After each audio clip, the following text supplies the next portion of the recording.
अध्याय 8। जादुई काढ़े के टीचर। वो देखो। कहाँ? लाल बालों वाले लंबे लड़के के पास वाला, चश्मे वाला। क्या तुमने उसका चेहरा देखा? क्या तुमने उसका निशान देखा? अगले दिन जिस पल हैरी ने अपना कमरा छोड़ा, उसी समय से उसके आसपास कानाफूसी होने लगी। क्लासरूम के बाहर लाइन लगाकर खड़े बच्चे पंजों के बल उचक कर उसे देखने की कोशिश करते रहे। कई तो गलियों में बिना कारण आगे तक जाकर लौट आते थे और उसे घूरते हुए पास से गुजर जाते थे। हैरी की दिली ख्वाहिश थी कि वे ऐसा न करें, क्योंकि वो क्लास का रास्ता खोजने में अपना पूरा ध्यान लगाना चाहता था। हॉगवर्ट्स में 142 सीढ़ियां थीं, कुछ चौड़ी और फैली हुई, कुछ संकरी और हिलती हुई। कुछ सीढ़ियां शुक्रवार को कहीं और ले जाती थीं, कुछ के बीच की एक सीढ़ी गायब थी और बच्चों को याद रखना पड़ता था कि उसे कूदकर पार करना है। ऐसे दरवाजे भी थे जो तब तक नहीं खुलते थे जब तक आप नम्रता से निवेदन न करें या उन्हें सही जगह पर गुदगुदी न करें। और ऐसे दरवाजे भी थे जो दरअसल दरवाजे थे ही नहीं, बल्कि ठोस दीवारें थीं जो दरवाजे होने का नाटक कर रही थी।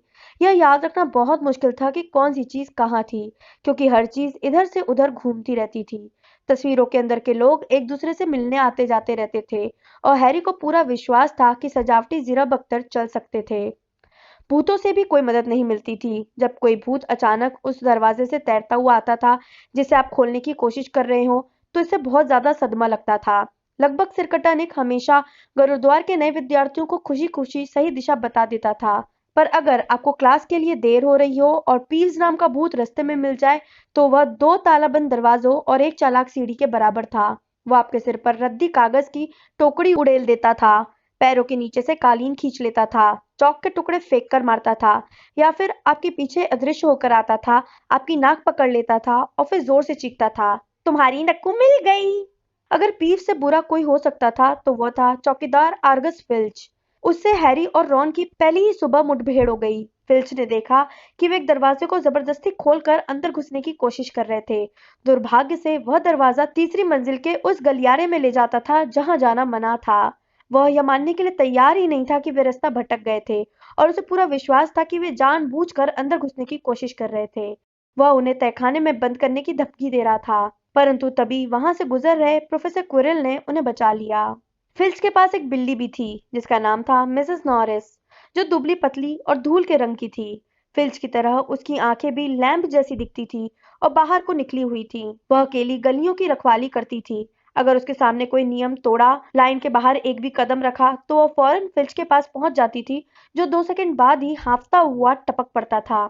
फिल्च को स्कूल के खुफिया रास्तों के बारे में सबसे ज्यादा जानकारी थी, शायद बिजली बंदूकों को छोड़कर, और इसलिए वह किसी भूत की तरह अचानक टपक सकता था। सभी विद्यार्थी फिल्च से नफरत करते थे और कईयों की तो दिली ख्वाहिश थी कि मिसेस नॉरिस को कसकर एक लात मार दी जाए। और फिर अगर आप कमरा खोजने में कामयाब हो भी जाएं, तो उसके बाद पढ़ाई का संकट था। हैरी को जल्दी ही पता चल गया कि जादू सीखने का मतलब सिर्फ छड़ी हिलाना और कुछ अजीब से शब्द बोलना ही नहीं है। उन्हें हर बुधवार को आधी रात में दूरबीन से आसमान का अध्ययन करना पड़ता था तथा अलग-अलग तारों के नाम और ग्रहों की गतियों को याद करना पड़ता था।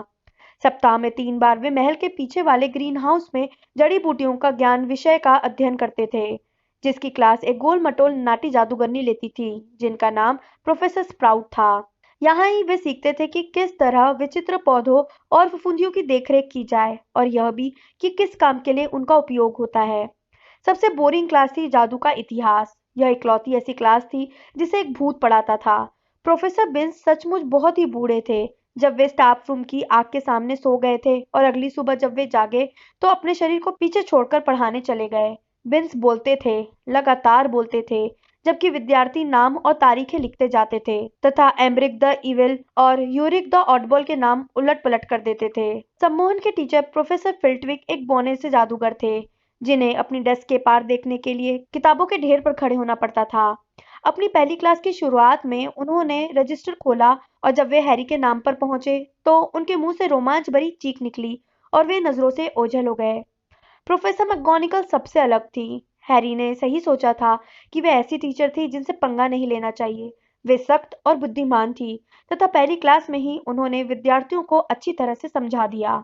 रूप परिवर्तन बहुत मुश्किल और खतरनाक जादू होता है जो आप लोग हॉगवर्ट्स में सीखेंगे, परंतु अगर मेरी क्लास में किसी ने गड़बड़ की तो वह यहाँ से गायब हो जाएगा और फिर कभी लौटकर नहीं आ पाएगा। मैंने आपको चेतावनी दे दी है। फिर उन्होंने अपनी डेस्क को सुअर में बदल दिया और एक बार फिर डेस्क में। सभी इससे बहुत प्रभावित हुए और वे भी ऐसा करने के लिए उतावले हो रहे थे, परंतु जल्दी ही उन्हें पता चल गया कि वे काफी लंबे समय तक फर्नीचर को जानवरों में नहीं बदल पाएंगे। बहुत से मुश्किल नोट्स बनाने के बाद हर विद्यार्थी को माचिस की एक तीली दी गई और कहा गया कि वे उसे सुई में बदलने की कोशिश करें। क्लास के अंत तक केवल हरमाइनी ग्रेंजर ही ऐसी थी जिसने अपनी माचिस की तीली का हुलिया बदलने में सफलता पाई। प्रोफेसर मैकगोनिकल ने क्लास को दिखाया कि किस तरह यह सफेद हो गई थी और इसमें नोक निकल आई थी। यह कहते समय उन्होंने हरमाइनी को एक दुर्लभ मुस्कुराहट दी। हर विद्यार्थी सचमुच जिस क्लास का इंतजार कर रहा था वह थी गुप्त कलाओं से रक्षा। पर कुरेल का लेक्चर एक तरह का मजाक साबित हुआ। क्लास में लहसुन की बुरी बदबू भरी थी। सब कह रहे थे कि यह उस खून चूसने वाले भूत को दूर रखने के लिए थी जिससे क्विरेल रोमानिया में मिले थे, और वे अब भी डरते थे कि वह भूत किसी दिन उन्हें पकड़ने के लिए वहां आ जाएगा। कुरिल ने विद्यार्थियों को बताया कि उन्हें यह पगड़ी एक अफ्रीकी राजकुमार ने तोहफे में दी थी जब उन्होंने उसे एक सताने वाले जिन से बचाया था। पर विद्यार्थियों को उनकी कहानी पर यकीन नहीं हुआ। जब सीमस फिनिगर ने उत्सुकता से पूछा कि किस तरह कुरिल ने जिन से लड़ाई की तो कुरिल का चेहरा लाल हो गया और वे मौसम के बारे में बात करने लगे। इसके अलावा विद्यार्थियों ने यह महसूस किया कि कुरिल के पगड़ी से एक अजीब सी बदबू आती थी और बिजली बंधुओं का दावा था कि पगड़ी में लहसुन भरे हैं ताकि कुरिल जहां भी जाए सुरक्षित रह सके। हैरी को यह जानकर बहुत राहत मिली कि वो बाकी विद्यार्थियों से मीलों पीछे नहीं था। बहुत से बच्चे मगलू परिवारों से आए थे और उसकी तरह उन्हें भी मालूम नहीं था कि वे जादूगर और जादूगरनियां थे। सीखने को इतना कुछ था कि रॉन जैसे लोग भी उनसे बहुत आगे नहीं थे। शुक्रवार हैरी और रॉन के लिए एक महत्वपूर्ण दिन था। नाश्ते के लिए बड़े हॉल में नीचे जाते समय वे एक बार भी रास्ता नहीं भटके। आज हमें क्या पढ़ना है? हैरी ने अपने दलिये में शक्कर मिलाते हुए रॉन से पूछा। नागशक्ति के साथ जादुई काढ़े के 2 पीरियड है, रॉन ने कहा। स्नेप नागशक्ति हाउस के प्रमुख हैं। लोग कहते हैं कि वे हमेशा उन्हीं का पक्ष लेते हैं। हम अपनी आंखों से देखेंगे कि क्या ये सच है। काश मैकगोनिकल भी हमारा पक्ष लेती, हैरी ने कहा। प्रोफेसर मैकगोनिकल गरुड़द्वार हाउस की प्रमुख थी, परंतु इसके बावजूद उन्होंने पिछले दिन उन्हें ढेर सारा होमवर्क दिया था। और तभी डाक आ गई। हैरी को अब तक इसकी आदत पड़ गई थी, परंतु पहले दिन जब लगभग 100 उल्लू नाश्ते के समय बड़े हॉल में अचानक घुस आए तो वह हड़बड़ा गया था। यह उल्लू तब तक टेबलों के ऊपर गोल गोल घूमते रहते थे जब तक कि उन्हें उनके मालिक नहीं दिखे और उन्होंने चिट्ठियां तथा पैकेट उनकी गोद में नहीं डाल दिए। हेडविग हैरी के लिए अब तक कुछ नहीं लाई थी। वह कई बार आई जरूर थी, पर उसके कानों को कुतर कर और थोड़ा टोस्ट खाकर स्कूल के दूसरे उल्लुओं के साथ सोने के लिए उल्लू खाने में चली गई थी। परंतु इस सुबह वो मुरब्बे और शक्कर के डिब्बे के बीच में उड़ती हुई आई और उसने हैरी की प्लेट में एक चिट्ठी टपका दी। हैरी ने इसे तत्काल फाड़कर खोला। प्रिय हैरी, इसमें लिखा था और लिखावट बहुत बुरी थी। हम जानते हैं कि शुक्रवार को तुम्हारी आधी छुट्टी रहती है। क्या तुम 3 बजे के करीब हमारे यहाँ आकर हमारे साथ एक कप चाय पियोगे? हम जानना चाहते हैं कि तुम्हारा पहला सप्ताह कैसा रहा। हेडविग के साथ ही जवाब भिजवा देना, हैग्रिड। हैरी ने रॉन से कलम उधार ली और उसी चिट्ठी के पीछे लिख दिया, हाँ क्यों नहीं, जरूर मिलेंगे। और फिर उसने हेडविग को चिट्ठी के साथ रवाना कर दिया। हैरी की किस्मत अच्छी थी कि वो हैग्रिड के साथ चाय पीने के लिए उत्सुक था, क्योंकि जादुई काढ़े की क्लास उसके लिए अब तक की सबसे बुरी घटना साबित हुई। सत्र की शुरुआती दावत में हैरी ने सोचा था कि प्रोफेसर स्नेप उसे नापसंद करते थे। जादुई काढ़े के पहले पीरियड के बाद वह यह जान गया कि वह गलत था। स्नेप हैरी को नापसंद ही नहीं करते थे, उससे नफरत करते थे। जादुई काढ़े की क्लास एक तहखाने में लगती थी। मुख्य महल की तुलना में यहाँ अधिक ठंडक रहती थी। दीवारों में हर तरफ कांच के जार रखे थे और इसमें मरे हुए जानवर अचार की तरह तैरते न होते तब भी यह बहुत डरावनी जगह लगती। फिल्टविक की तरह स्नेप ने भी रजिस्टर निकाल कर क्लास लेना शुरू किया और फिल्टविक की तरह ही वे भी हैरी के नाम पर आकर ठहर गए। अरे हाँ, उन्होंने धीरे से कहा, हैरी पॉटर हमारा नया हीरो। ड्रेको मेल्फॉय और उसके दोस्त क्रैब और क्वाइल मुंह पर हाथ रखकर हंसने लगे। सबके नाम पुकारने के बाद स्नेप ने क्लास की तरफ देखा। उनकी आंखें हैग्रिड की आंखें की तरह ही काली थीं, परंतु उनमें हैग्रिड जितनी कोमलता नहीं थी। उनकी आंखें ठंडी और भावहीन थी तथा उन्हें देखकर आपको अंधेरी सुरंगों की याद आ जाती थी। आप यहाँ पर जादुई काढ़े बनाने के सूक्ष्म विज्ञान और सटीक कला सीखने आए हैं, उन्होंने बोलना शुरू किया। उनकी आवाज कानाफूसी से अधिक ऊंची नहीं थी, परंतु विद्यार्थियों को हर शब्द साफ सुनाई दे रहा था। प्रोफेसर मैकगोनिकल की तरह ही स्नेप के पास भी क्लास को बिना प्रयास किए चुप रखने की प्रतिभा थी। चूंकि यहाँ पर छड़ी हिलाने का मूर्खतापूर्ण काम बहुत कम होता है, इसलिए तुम में से कईयों को यह विश्वास नहीं होगा कि यह भी एक जादू है। मुझे उम्मीद नहीं है कि तुम लोग उबलती हुई कढ़ाई से उठते हुए लहराते धुएं की सुंदरता को कभी समझ पाओगे, या इंसान की नसों में जाने वाले रसों की नाजुक शक्तियों को पहचान पाओगे, जो दिमाग को वश में कर लेती हैं और इंद्रियों पर काबू कर लेते हैं। मैं तुम्हें यह तक सिखा सकता हूँ कि शोहरत को बोतल में कैसे कर सकते हैं, गौरव को कैसे उबाल सकते हैं, और यहाँ तक कि मौत पर ढक्कन कैसे लगा सकते हैं, बशर्ते तुम उन बड़े मूर्खों का समूह न हो जिन्हें मुझे आमतौर पर पढ़ाना पड़ता है। इस छोटे से लेक्चर के बाद काफी देर चुप्पी छाई रही। हैरी और रॉन भौहें उठाकर एक दूसरे की तरफ देख रहे थे। हरमाइनी ग्रेंजर अपनी सीट के कोने पर खिसक आई और यह साबित करने के लिए उतावली दिख रही थी कि वह मूर्ख नहीं है। पॉटर, स्नेप ने अचानक कहा, अगर मैं एस्फोडल की जड़ी के चूर्ण को वर्मवुड के साथ मिलाऊं तो मुझे क्या मिलेगा? कौन सी जड़ी के चूर्ण को किस सार में? हैरी ने रॉन की तरफ देखा, जिसके चेहरे पर भी उतनी ही हवाइयां उड़ी दिख रही थी जितनी हैरी के चेहरे पर। हरमाइनी का हाथ हवा में तलवार की तरह खड़ा हुआ था। मैं नहीं जानता सर, हैरी ने कहा। शरारती सब कुछ नहीं होती। उन्होंने हरमाइनी के हाथ को अनदेखा कर दिया। एक बार फिर कोशिश करते हैं। पॉटर, अगर मैं तुमसे बिजुआ लाने के लिए कहूँ तो तुम कहाँ खोजोगे? हरमाइनी ने अपना हाथ को उतना ऊंचा उठा दिया जितना वो अपनी सीट से उठे बिना उठा सकती थी, परंतु हैरी को इस बात का रत्ती भर भी अंदाजा नहीं था कि बिजुआ किस बला का नाम है। उसने कोशिश की कि वो मेल्फॉय, क्रैब और ग्वाइल की तरफ न देखे, जो हंसी के मारे दोहरे हुए जा रहे थे। मैं नहीं जानता सर। ऐसा लगता है यहाँ आने से पहले तुमने किताबें खोल कर भी नहीं देखी है ना पॉटर? हैरी ने उन ठंडी आंखों में सीधे देखने के लिए अपनी ताकत बटोरी। उसने डर्सली के घर में अपनी किताबों को खोलकर देखा था, परंतु क्या स्नेप उससे यह उम्मीद कर रहे थे कि उसे 1000 जड़ी बूटी विज्ञान और फुफुंदियों में लिखी हर बातें याद होंगी? स्नेप ने एक बार फिर हरमाइनी के हिलते हुए हाथ को अनदेखा कर दिया। पॉटर, अच्छा यह बताओ कि मॉक्सहुड और वॉस्पबेन में क्या अंतर होता है? इस बार हरमाइनी उठकर खड़ी हो गई और उसका हाथ तहखाने की छत को छूने लगा। मैं नहीं जानता, हैरी ने धीरे से कहा।